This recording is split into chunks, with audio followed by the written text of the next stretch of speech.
And Mama. Welcome to our Paws On Animation channel. In today's book review, we are covering the Mortal Instruments main series. Perfect for October. Yes. And this series is recommended to us by our Rascal family member and friend, Shinigami Phoenix. Yes. The series is written by Cassandra Clare and later developed into a TV series and a terrible movie. And it follows a young teen named Clary as she discovers a hidden world of Shadowhunters that her mother once belonged to. Clary. Yeah, I'm gonna see a pattern. And before we start, be sure to like, subscribe, notification for on future podcasts and what pause videos. Absolutely. We personally had never heard of these novels. And this is the core 6. There have been some prequels and some spin-offs written as well. But we were introduced to this franchise through the core 6. City of Bones, City of Ashes, City of Glass, City of Fallen Angels, City of Lost Souls, and City of Heavenly Fire. Mm-hmm. Now there's a spin-off called the Bane Chronicles about Magnus Bane, which I finished and I love it. Mm-hmm. So I recommend you read that in addition. Right. And then they also have some prequel books, a spin-off, a codex, and something about a Shadowhunter Academy, right? Yes. So this franchise of books has a lot in the series to offer. And then making it into a TV show, I guess, added to its fandom so now more people could get into the series, seeing the television show and then reading the books, or vice versa. Now, there has been talks about rebooting Mortal Instruments again at some point. I'm guessing that the TV show covered the whole series. They might be trying to either do a new series, retelling the story, or a series of movies, as they tried to do once with City of Bones, and it didn't go anywhere. It should never happen again. Right. They have to reboot it. Absolutely reboot it. Yeah. So quickly, I'll read the synopsis because, again, this is 6 books we're covering in this one review. So it's going to be kind of like a short, condensed version of what we've done. So The Mortal Instruments is a series of 6 fantasy novels written by, as we mentioned, Cassandra Clare. Last was actually published in May of 2014, so these books have been around a long. Yeah. The Mortal Instruments is chronologically the 3rd series of a planned 6 in the Shadowhunter Chronicles, but was the first one published. And it follows Clary Frey, who interacts with a group of Nephilim known as Shadowhunters, while also discovering her own heritage and her family history. No, it's not like we see every day. This is actually interesting. Right. The Shadowhunters protect the world of mundane or human people, who are also called mundanes or mundies, from dark forces beyond the world. The book series falls under the young adult genre, specifically paranormal, romance, urban fantasy, supernatural. But you should definitely know, I should say, that this is an adult read. It says young adult, but really, except for not putting sexual content in it, everything else is an adult read. Absolutely, pretty much, everything else is an adult read. So, and all the books are very thick. Yes. Running from 300 to, I think the last book was 600 pages. Yeah, they're almost like you're reading a dictionary. They are that thick. And how you don't have enough content to adapt stuff is beyond me, because these books are enough to be their own movies or a series of movies with each book.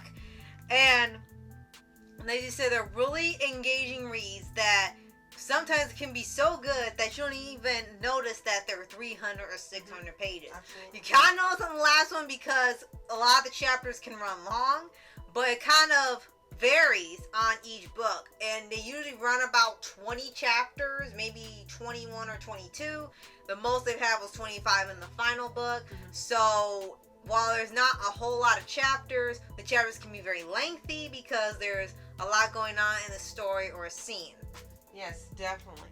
What I really like about this series is that Claire, not Clary, Claire the writer, really goes in depth with a lot of detail.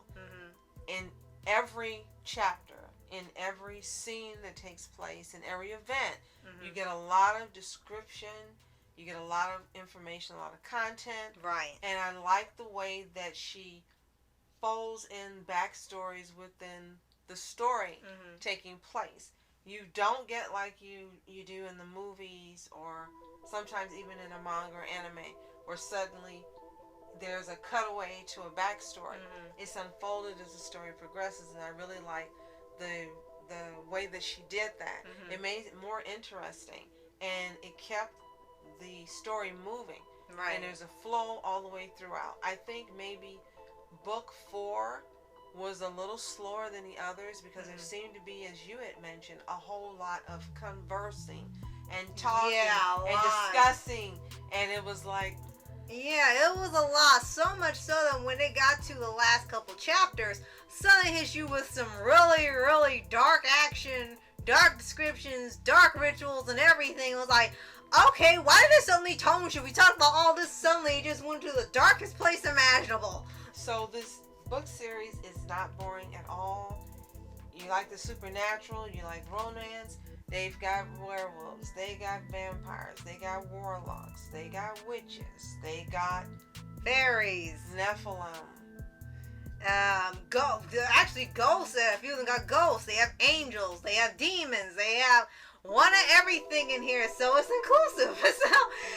So yeah, they cover just about everything in here, and it has its own way of depicting them. They're not done like you see with Twilight or with other movies or shows. It tries to have its own style to it, and at the same time, it takes inspiration from different lore books, folklore from around the world, different religious books, and combines it all to have it mixed together as one world where all of these things exist.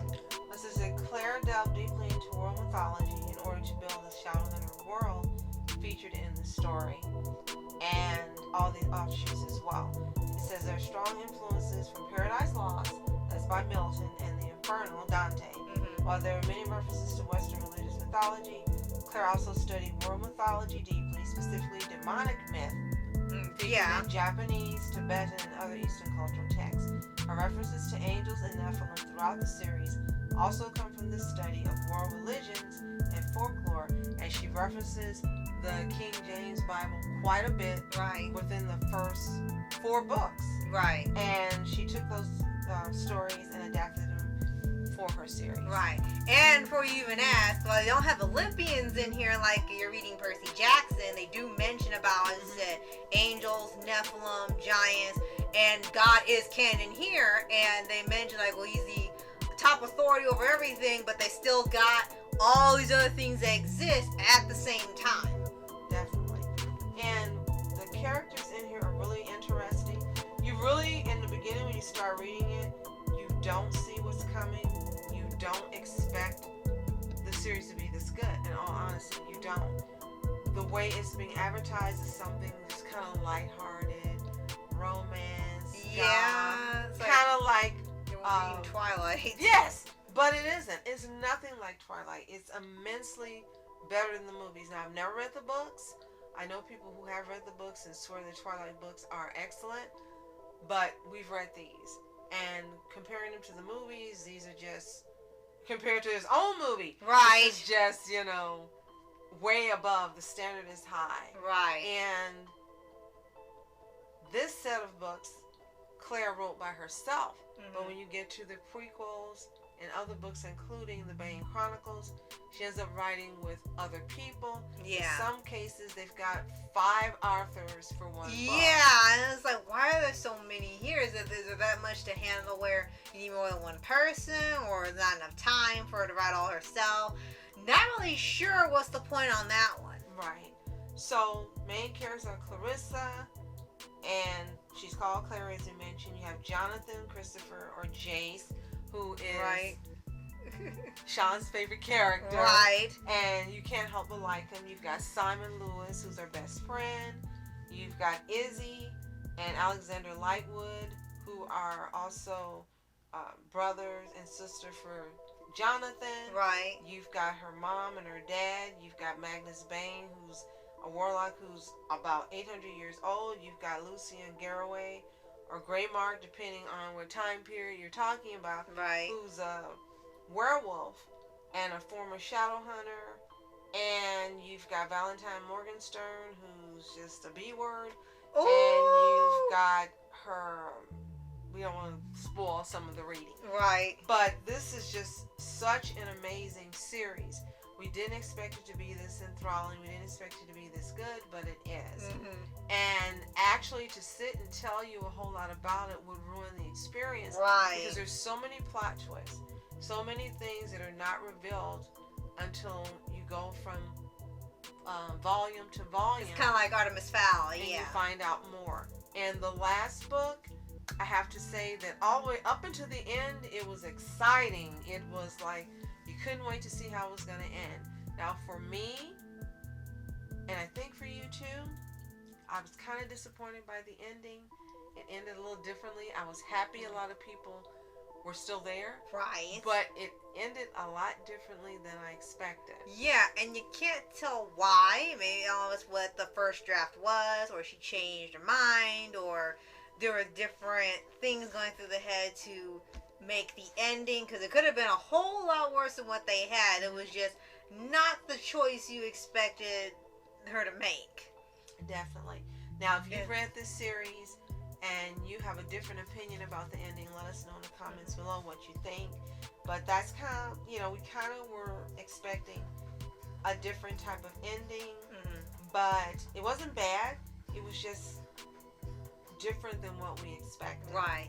And it is worth mentioning that there is some humor in these stories. Yes. It does stay action, adventure, fantasy, dark. It stays all that. But there are sometimes they say some lines that you just end up on the floor laughing like you're reading Jujutsu Kaisen. There's actually a lot of comedy. Yeah. You wouldn't imagine And there's there sass. would, but there is. So much of them have sass, and they talk to each other, and they're snarky. And it's like some of you would have thought they just recorded audio and she wrote it down. And there's one instance that ended up being funny is after the end of the first book going to the second book, they reveal that two characters who started falling for each other might be siblings, kind of like from Up on Poppy Hill.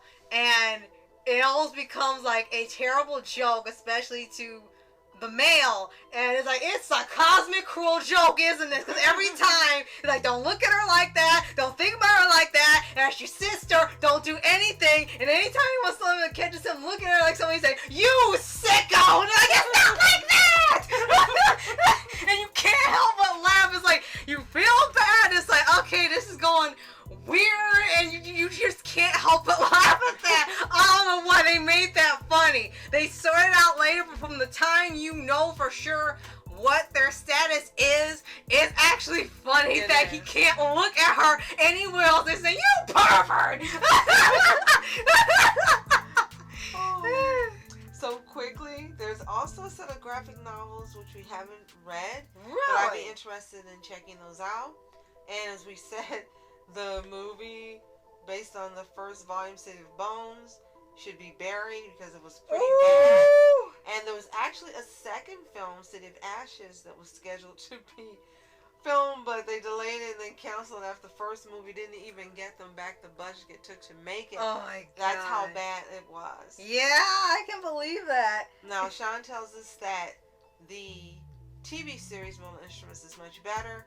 We did watch a couple of episodes, and it was interesting, and we plan on continuing watching it this month. And from what we understand, it's available on Freeform. So you can check that out if you haven't seen it. You might even want to watch that before you read the book. But if you've also seen the TV series, let us know in the comments below. Right. And if you haven't already, subscribe for updates, weekly videos, if any anime series, anime shows, and all things animation. So finally, if you've read The Mortal Instruments, let us know what you think of it. Did you read it when it originally came out, or did you read it later like we did? Did you love it, hate it, think it was mad? Have you seen the movie? And again, have you seen the series? And if you haven't read it, go to your local library. You can get all 6 volumes. You can get the prequels. You can get all the other books. They are available at your local library. Right. So, thank you so much for watching. I'm Rascal Entertainment. And I'm Mom Entertainment. Have a toontastic day. Peace.